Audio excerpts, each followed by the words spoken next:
Ayan, dito raw guys, makikita raw natin yung sunset dito sa view na to. Pag umakyat tayo rito, diyan natin makikita yung paglubog ng haling araw do sa bundok na yon. So, hindi ko na natatanong kung anong bundok. Anong bundok ba yan nyo? Pico di Loro. Pico di Loro. Yan. Dito makikita natin sa view na to, lulubog yung sunset do sa bundok na Pico di Loro. Mamaya, abangan natin. Stand by.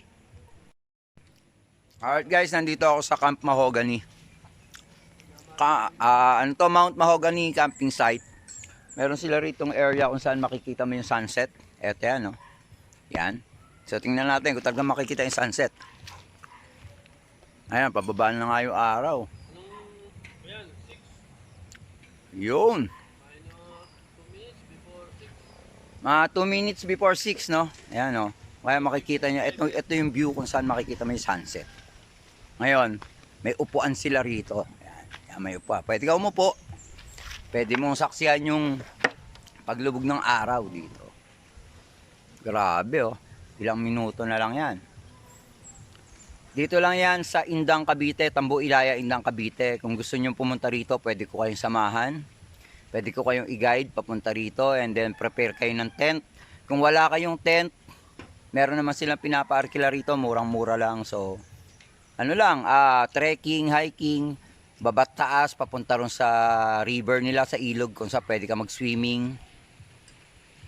Tapos, hiking pataas. And then, itong area to, ito yung upper level ng camping site. Tapos, may lower ground doon. Nandun yung ilog, tsaka mga mahogany na puno na magaganda. Yon. So, dito lang yan sa, sa Mount Mahogany Campsite. Tambo Ilaya, Indang, Cavite. PM nyo ako pag gusto nyo pumunta. Ayan, inaabangan natin yung sunset ngayon dito sa ano nila. Sa sunset viewing nila. Di ba? Ayos. Yun, no? Ang bilis lang, oh. Medyo maliwanag pa yung araw pero malamlam na. Yan. Yun. Ang bilis lang ng sunset talaga, no? Kaya tawag dito ng mga videographer at saka ng mga photographer yung the golden hour. Kasi parang yung paglubog ng araw sobrang bilis lang pala niyan. Hindi mo mamamalayan. Ano na siya? Yan, tulad niya may araw pa kanina, no, pag upo ko rito. Pero ngayon, no, parang lumubog na agad. Ganon kabilis lang, hindi mo mamamalayan.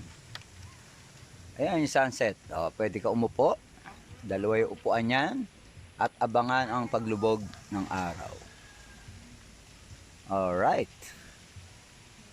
Ayan, April 20 nandito kami. Meron kaming Camp and Jam event ng Hanep Channel Production.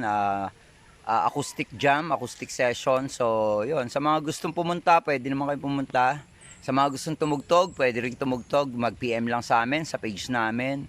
And tingnan natin paano natin ila-line up yung mga banda nyo. April 20, Saturday night. Dito tayo sa Indang, Cavite sa Mount Mahogany Campsite. Alright. You know, talagang kitang-kita yung unti-unting paglubog ng araw.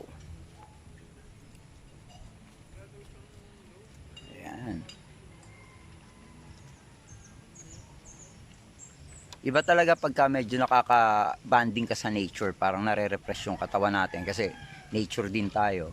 So, minsan talagang kailangan mo mag-grounding sa lupa. Yumakap sa puno. Yakapin talaga yung puno. Yun, medyo matagal yung paglubog ng sunset ngayon pero nakikita nyo almost yung, yan yung aura niya na lang, yung kanila silahis na lang yung nakikita. Yan, very nice. Okay, ayan ganyan lang kabilis. And nalubog na agad si Haring Araw. Okay, dun sa mga gustong makakita nito ng personal yung paglubog ng araw, sentrong-sentro dito sa campsite. So, punta lang tayo rito sa Mount Mahogany camping site. Rock and roll.